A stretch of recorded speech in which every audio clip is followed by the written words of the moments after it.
സംസ്ഥാനത്തെ ഞെട്ടിക്കുന്ന സംഭവങ്ങളാണ് നടന്നുകൊണ്ടിരിക്കുന്നത്. ലഹരി വ്യാപനം എത്ര വ്യാപകമായി എന്നുള്ളതാണ്. ആ ലഹരി വ്യാപനം നമ്മുടെ സംസ്ഥാനത്ത് അക്രമ സംഭവങ്ങൾ വർദ്ധിപ്പിക്കുകയാണെന്നും ആ അക്രമത്തിൻ്റെ സ്വഭാവം തന്നെ മാറിയെന്നും ഞങ്ങൾ നിയമസഭയിൽ വളരെ ഗൗരവതരമായി കഴിഞ്ഞ ആഴ്ച ഉന്നയിച്ച വിഷയമാണ്. ഈ സംസ്ഥാനത്ത് ഇതുവരെ ഉണ്ടാകാത്ത തരത്തിലുള്ള അക്രമങ്ങളാണ് വ്യാപിക്കുന്നത്. കുട്ടികളുടെ ഇടയിൽ ലഹരി വ്യാപകമായി വ്യാപിക്കപ്പെടുകയാണ്, ലഹരി വ്യാപകമായി വിതരണം ചെയ്യുകയാണ്. ഏറ്റവും ലഹരി വസ്തുക്കൾ കേരളത്തിൽ ഏറ്റവും സുലഭമായ സംസ്ഥാനമായി കേരളം മാറിയിരിക്കുന്നു. ഗവൺമെൻറ് എന്താ ചെയ്യുന്നത്? കൺസ്യൂമേഴ്സിനാണ്, ചെറിയ ക്വാണ്ടിറ്റി കയ്യിലുള്ള ഇത് ഉപയോഗിക്കുന്ന ആളുകളെ മാത്രമാണ് വിളിക്കുന്നത്. ഒരിക്കലും ഇതിൻ്റെ സോഴ്സ് എവിടെയാണെന്ന് അന്വേഷിച്ച് ഒരു ഗവൺമെൻറ് ഏജൻസിയും പോകുന്നില്ല, എക്സൈസും പോകുന്നില്ല, പോലീസും പോകുന്നില്ല. പറഞ്ഞല്ലോ, മിനിറ്റുകൾക്ക് മാർക്ക് വേണമെങ്കിലും ഏറ്റവും മാരകമായ ഈ സബ്സ്റ്റൻസ് കിട്ടുന്ന ഒരു സംസ്ഥാനമായിട്ട് കേരളം മാറിയിരിക്കുകയാണ്. എല്ലാ സ്ഥലത്തും അവൈലബിൾ ആണ്. കുട്ടികൾ SSLC പഠിക്കുന്ന കുട്ടികളിൽ അവരുടെ പാർട്ടി നടത്തുകയാണ്, ഡ്രഗ് പാർട്ടി നടത്തുകയാണ്. വലിയ വമ്പന്മാർ വലിയ 5 സ്റ്റാർ ഹോട്ടലുകളിൽ ഡ്രഗ് പാർട്ടി നടത്തുകയാണ്. ഇപ്പോൾ എല്ലാ സ്ഥലത്തും ഡ്രഗ് പാർട്ടികളാണ്. ഒഴിഞ്ഞു കിടക്കുന്ന വീടുകളിലും പൊതുസ്ഥലങ്ങളിലും ഒഴിഞ്ഞു കിടക്കുന്ന പറമ്പുകളിലും കലിങ്കിൻ്റെ അടിയിലും ബീച്ചിലും മറൈൻ ഡ്രൈവിലും എല്ലാ സ്ഥലത്തും ഡ്രഗ് പാർട്ടികൾ നടക്കുകയാണ്, പരസ്യമായി നടക്കുകയാണ്. ഈ ഒറ്റ കൊടുക്കുന്ന കേസുകൾ മാത്രമാണ് ഇവിടെ എൻഫോഴ്സ്മെൻ്റ് എന്ന് പറയുന്ന സംഭവമില്ല. പിന്നെ ബോധവൽക്കരണം നടത്തിയെന്നാണ് പറയുന്നത്. ആ സ്റ്റേജൊക്കെ കഴിഞ്ഞു. ബോധവൽക്കരണമൊക്കെ വേണം, ആളുകളുടെ ഇടയിൽ ബോധവൽക്കരണം. പക്ഷെ ഒരു ഇമ്പാക്റ്റും ഒരു ഇതുമില്ല, ഒരു റിസൾട്ടും ഈ പറയുന്ന കാര്യത്തിലില്ല. പിന്നലേക്കുണ്ടായ സംഭവങ്ങൾ പരസ്യമായിട്ട് കുഞ്ഞുങ്ങൾ തമ്മിൽ ഏറ്റുമുട്ടിയാണ്. കൊച്ചുകുട്ടികളാണ്, 14ഉം 15ഉം വയസ്സുള്ള കുട്ടികളാണ്. പല ട്രാൻസ്പോർട്ട് ബസ് സ്റ്റാൻഡുകളിലും പ്രൈവറ്റ് ബസ് സ്റ്റാൻഡുകളിലും സ്കൂൾ വിട്ട് വന്നു കഴിഞ്ഞാൽ, കോളേജ് വിട്ട് വന്നു കഴിഞ്ഞാൽ 2 ഗ്യാങ്ങുകളായി തിരിഞ്ഞ അടിയാണ്. ഒരു കുട്ടി ഇന്നലെ കൊല ചെയ്യപ്പെട്ടു.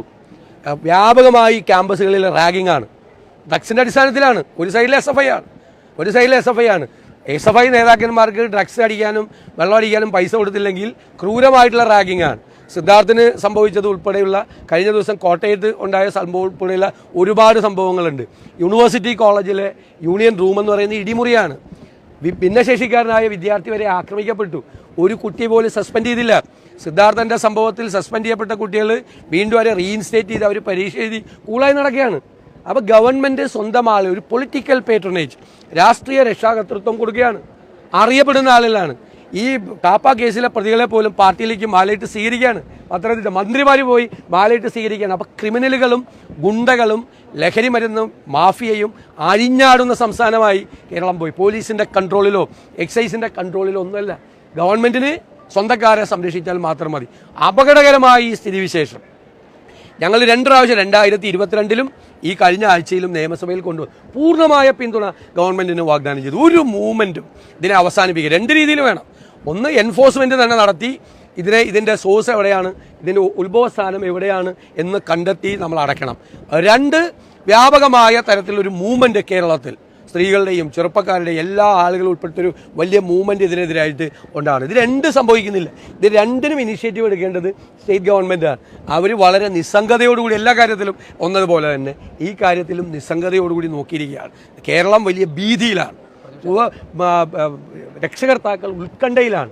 കുഞ്ഞുങ്ങളെ സ്കൂളിലേക്ക് അയക്കുന്നവർ, കോളേജിലേക്ക് അയക്കുന്നവർ പേടിയാണ്. കുട്ടികൾ പോയാൽ അമ്മമാർ വന്ന് പുസ്തകങ്ങളും അവരുടെ ബാഗുമൊക്കെ തുറന്നു നോക്കുകയാണ്, എന്തെങ്കിലും ഉണ്ടോ എന്ന് നോക്കുകയാണ്. കുട്ടികൾ പോയി കഴിഞ്ഞാൽ സംശയമാണ്. ഇത് ചെയ്യാത്ത കുട്ടികളെയും മാതാപിതാക്കൾക്കും വീട്ടുകാർക്കും സംശയമുള്ളൊരു സ്ഥിതിയിലേക്ക്, അപകടത്തിലേക്ക് കേരളം പോവുക. ഈ കേരളത്തിൽ വർദ്ധിച്ചു വരുന്ന ലഹരി ഉപയോഗം, അതുപോലെ തന്നെ അക്രമം, ഇതെല്ലാം ആഭ്യന്തര വകുപ്പിന്റെ പരാജയമായിട്ടാണോ പ്രതിപക്ഷം കാണുന്നത്? ആഭ്യന്തര വകുപ്പ് മുഖ്യമന്ത്രി ഒഴിയണം എന്ന് പ്രതിപക്ഷം ഞങ്ങൾ അതൊന്നും പറഞ്ഞില്ലല്ലോ. ഇതിനെ ഞങ്ങളൊരു പൊളിറ്റിക്കൽ ആയിട്ടുള്ളൊരു ഇഷ്യൂ ആയിട്ടല്ല കൊണ്ടുവന്നിരിക്കുന്നത്. പക്ഷെ ഗവൺമെൻറ് ഫെയിൽ ചെയ്തു, പരാജയപ്പെട്ടു. അതാണ് ഞങ്ങൾ നിയമസഭയിൽ പറയുന്നത്. എൻഫോഴ്സ്മെൻറ്റ് പരാജയപ്പെട്ടു എന്ന് പറയുന്നത് എൻഫോഴ്സ്മെൻറ്റ് ആരാണ്? ഇത് നടപ്പാക്കണ്ടേ? ഇത് കുറ്റവാളികൾ ശിക്ഷിക്കപ്പെടണ്ടേ? കേരളത്തിലേക്ക് ഇങ്ങനെ ഡംപ് ചെയ്യാണ് ഈ മെറ്റീരിയൽ. കിലോ കണക്കിന് സാധനം വരികയാണ്. അപ്പോൾ സർക്കാരിന് ഒരു 25 പേരെ പിടിച്ചാൽ, 25 പേരെ സംസ്ഥാനത്തിൻ്റെ വിവിധ ഭാഗത്ത് നിന്ന് പിടിച്ചു കഴിഞ്ഞാൽ എവിടെ നിന്നാണ് ഇത് വരുന്നത് എന്ന് തിരിച്ചറിയാൻ വേണ്ടിയിട്ടുള്ള ഒരു സംവിധാനം ഉണ്ടാക്കാൻ പറ്റില്ല. പിന്നെ എന്ത് പോലീസാണ്, പിന്നെ എന്ത് എക്സൈസാണ്? ഒരാളെ പിടിച്ചാൽ അയാൾക്ക് ഇത് എവിടെ നിന്ന് കിട്ടി, ഇത് എവിടെ നിന്നാണ് ഇതിൻ്റെ തുടക്കം കുറിച്ചത് എന്നറിയാൻ വേണ്ടിയിട്ടുള്ള ഒരു സംവിധാനവും ഇല്ല എന്നാണോ? അതിൻ്റെ അർത്ഥം ഗവൺമെൻറ് പരാജയപ്പെട്ടു എന്നാണ്. ദയനീയമായി പരാജയപ്പെട്ടു എന്നാണ് അതിന്റെ അർത്ഥം. ഒരു സംശയം വേണ്ട. അല്ല, ഞാൻ അത് പോകുന്നില്ലല്ലോ. ഞങ്ങൾ തന്നെ പല പ്രാവശ്യം, അതായത് ഞാൻ പറഞ്ഞില്ല, ഇതിനകത്ത് ഒരു രാഷ്ട്രീയ രക്ഷാകർതൃത്വമുണ്ട്. നിങ്ങൾ ആലപ്പുഴ, കൊല്ലം ജില്ലകളിലേക്ക് ഒന്ന് അന്വേഷിച്ച് നോക്കിയേ. ഇതുമായിട്ട് ബന്ധപ്പെട്ട ഈ മാഫിയയെ ലോക്കലായിട്ട് പ്രൊട്ടക്ട് ചെയ്യണം. ഞാൻ പൊളിറ്റിക്കൽ പേട്രണേജ്, രാഷ്ട്രീയ രക്ഷാകർതൃത്വം എന്നുള്ള വാക്ക് സൂക്ഷ്മതയോടുകൂടിയാണ് ഉപയോഗിച്ചത്, വെറുതെ പറഞ്ഞതല്ല. ഞങ്ങൾ ഇതിനു മുമ്പ് പറഞ്ഞതാണ്, നിയമസഭയിൽ പറഞ്ഞ വാക്കാണ് ഞാൻ പുറത്തു പറയുന്നത്. ഉണ്ട്, അതിന്റെ സംരക്ഷണമുണ്ട്. അതാണ് അപകടത്തിലേക്ക് എത്തിക്കുന്നത്. പക്ഷേ ഇന്നലെ കഴിഞ്ഞ ദിവസം UDF യോഗത്തിന് ശേഷം UDF കൺവീനർ പറഞ്ഞത് കേരളത്തിലെ ക്യാമ്പസുകളിലും പൊതുസമൂഹത്തും DYFIയും SFIയുമാണ് ഇതിന്റെ എല്ലാം നേതൃത്വം നൽകുന്നതെന്ന് പറഞ്ഞിരുന്നു അദ്ദേഹം. പക്ഷേ ഇന്നലെ SFI നേതൃത്വം പറഞ്ഞത് വലിയ പ്രചരണം നടത്തുന്നത് ഈ DYFIയും അതുപോലെ SFIയും മാത്രമാണ്. കോൺഗ്രസ് ബോധപൂർവ്വം ഇതിൽ SFIയെ വലിച്ചിഴയ്ക്കുന്നുവെന്നാണ് അവർ പറയുന്നത്. എത്ര കേസുകളിൽ SFI ഇൻവോൾവ് ആണ്? സിദ്ധാർത്ഥന്റെ കേസ്, മെഡിക്കൽ കോളേജിലെ കേസ്, യൂണിവേഴ്സിറ്റിയിലെ കേസ്, ഞാൻ 1 ഡസൻ കേസ് എടുത്തുതരാം. 1 ഡസൻ കേസുകളെ എടുത്തുതരാം.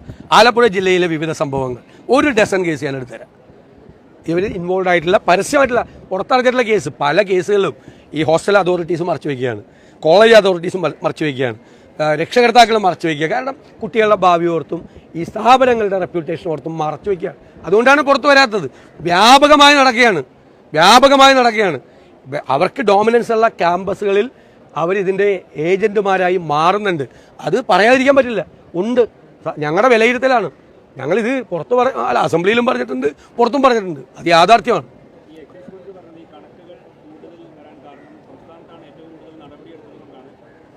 അല്ല, പിടിച്ചതിൻ്റെ ഞാൻ പറഞ്ഞില്ലേ, പിടിച്ചതിലെല്ലാം ഈ കൺസ്യൂമേഴ്സിൻ്റെ കയ്യിൽ നിന്നാണ്, ചെറിയ ഗ്രാമമുള്ള ആളുകളിൽ നിന്നാണ് പിടിച്ചിരിക്കുന്നത്. സോഴ്സ് എവിടെ പിടിച്ചിരിക്കുന്നത്? ആകെ ഒരു കേസാണ് പറഞ്ഞത്. സപ്ലൈ ചെയ്യാനും ബ്രേക്ക് ചെയ്യണ്ടേ? പണ്ട് നമ്മൾ സ്പിരിറ്റ് എങ്ങനെയാണ് അവസാനിപ്പിച്ചത്? കേരളത്തിലേക്ക് വ്യാപകമായി സ്പിരിറ്റ് വന്നിരുന്ന ഒരു കാലത്ത് ആ സ്പിരിറ്റ് എങ്ങനെയാണ് അവസാനിപ്പിച്ചത്? സ്പിരിറ്റ് കൊണ്ടുവരുന്ന ആളുകളെ, അവിടെ നിന്ന് കൊടുത്തുവിടുന്ന ആളുകളെ വരെ ആ ഒരു സപ്ലൈ ചെയിൻ ഉണ്ട്. നേരത്തെ പറഞ്ഞത്, അത് ഒറിജിനേറ്റ് ചെയ്യുന്ന സ്ഥലം വരെ ആളെ പിടിച്ച് ആത്തിട്ടപ്പോഴാണ് കേരളത്തിലേക്ക് പിന്നെ സ്പിരിറ്റ് സപ്ലൈ വേണ്ടാന്ന് തീരുമാനിച്ചത്. കേരളത്തിലേക്ക് ഡ്രഗ് സപ്ലൈ വേണ്ട എന്ന് ഇത് സപ്ലൈ ചെയ്യുന്ന ആളുകൾ തീരുമാനിക്കണമെങ്കിൽ അതിൽ കുറേ പേര് അകത്ത് പോകണം. അതിൽ ആരാ അകത്ത് പോയേക്കണേ? അല്ല, ഇപ്പൊ കഴിഞ്ഞ ദിവസം കേസ് വെറുതെ വിട്ടില്ലേ? ഞങ്ങൾ അസംബ്ലി ചോദിച്ചു, വെറുതെ വിട്ടില്ലേ? വിദേശികൾ ഉൾപ്പെടെയുള്ള കേസ്, എറണാകുളത്ത് നിന്ന് പരസ്യമായിട്ട് പിടിച്ച കേസ്. എന്താ കോടതി പറഞ്ഞത്? കൊക്കൈൻ കേസ് പ്രോപ്പറായിട്ടുള്ള പ്രോസിക്യൂഷൻ നടപടികൾ എടുത്തില്ല. ഈ പോലീസിന്റെ എക്സൈസിന്റെ നടപടി എന്ന് പറയുന്നത് പിടിച്ചാൽ മാത്രം പോരാ, പിടിച്ച് പത്രത്തിൽ വാർത്ത കൊടുത്താൽ പോരാ. പിടിച്ച് പത്രത്തിൽ വാർത്ത കൊടുത്ത് അതിൻ്റെ എവിഡൻസ് കൊടുത്ത് സബ്സ്റ്റൻസ് ഹാജരാക്കി പ്രൂവ് ചെയ്ത് NDPS ആക്ട് അനുസരിച്ച് പ്രൂവ് ചെയ്ത് അവരെ ജയിലിലാക്കണ്ടേ? അല്ലെങ്കിൽ പിന്നെ അവർക്ക് വിട്ടുപോകാന്ന് കണ്ടു കഴിഞ്ഞാൽ ആർക്കാ പേടിയുണ്ടാവുന്നത്? ഇത് അപകടത്തിലാണ് കേരളം. അതായത് അവർക്ക് സംരക്ഷണം കൊടുക്കുന്നുണ്ട് ഈ മാഫിയക്ക് പല സ്ഥലത്തും. CPM ഉണ്ട്, ഗവൺമെന്റ് അല്ലാതെ ഇപ്പൊ ഞങ്ങൾക്ക് കൊടുക്കാൻ പറ്റുമോ? ഞങ്ങൾക്ക് കൊടുക്കാൻ പറ്റില്ലല്ലോ. ഗവൺമെന്റ് സൈഡിലിരിക്കുന്ന റൂളിംഗ് പാർട്ടിയാണ് രാഷ്ട്രീയ രക്ഷാകർതൃത്വം കൊടുക്കുന്നത്. ഈ വാക്ക് ഞാൻ മനഃപൂർവ്വം പറഞ്ഞതാണ്, അറിഞ്ഞുകൊണ്ട് പറഞ്ഞതാണ്, അന്വേഷിച്ചിട്ട് പറഞ്ഞിട്ടാണ്, ഉത്തരവാദിത്ത ബോധത്തോടുകൂടി പറഞ്ഞതാണ്. അതൊന്ന് വിട്ടുനോക്കിയേ. സംരക്ഷിക്കുന്നുണ്ട് പൂർണ്ണമായിട്ട്. അതുകൊണ്ടാണ് മടി പിടിക്കുന്നത്, പല സ്ഥലത്തും മടി പിടിക്കുന്നത്. എന്നിട്ട് കുറേ കേസ് റിപ്പോർട്ട് ചെയ്തിട്ട് കുറേ അവിടെ ഇവിടെ ഇരിക്കുന്ന പിള്ളേരെ പിടിച്ചിട്ട് പറയാണ് കേസ്, ഇത്രയും കേസിൻ്റെ നമ്പർ കൂട്ടി കാണിക്കുക. 2022 ഞങ്ങളിത് കൊണ്ടുവരുന്നതിൻ്റെ എത്ര ഇരട്ടിയായി കേരളത്തിൽ വർദ്ധിച്ചു. ഇപ്പം ആളുകൾ പറയാണ്, നിങ്ങൾക്കറിയാമല്ലോ, 15 മിനിറ്റിനകം ആർക്ക് വേണമെങ്കിലും സാധനം കിട്ടും. അത്ര അവൈലബിലിറ്റിയാണ്. ഇത് കേരളത്തിൽ ഉണ്ടാക്കുന്ന സാധനമല്ല. അത് മന്ത്രി അവകാശപ്പെടുന്നത് കഞ്ചാവിൻ്റെ ഉപഭോഗം കുറഞ്ഞു എന്നാ. ശരിയാണ്, കഞ്ചാവല്ല ഇപ്പം അടിക്കണം, മറ്റേ സാധനം അടിക്കണം. MDMA കെമിക്കലാണ് അടിക്കുന്നത്. കഞ്ചാവിൻ്റെ ഉപഭോഗം കുറഞ്ഞെന്നും അറിയാം. സിന്തറ്റിക് മെറ്റീരിയൽസ് ആണ് ഉപയോഗിക്കുന്നത്. കഞ്ചാവിൻ്റെ ഉപഭോഗം കുറയാൻ നേരം മറ്റേതിൻ്റെ ഉപഭോഗം കൂടിയെന്നാണ്. അതാണ് സത്യം, യാഥാർത്ഥ്യം അതാണ്.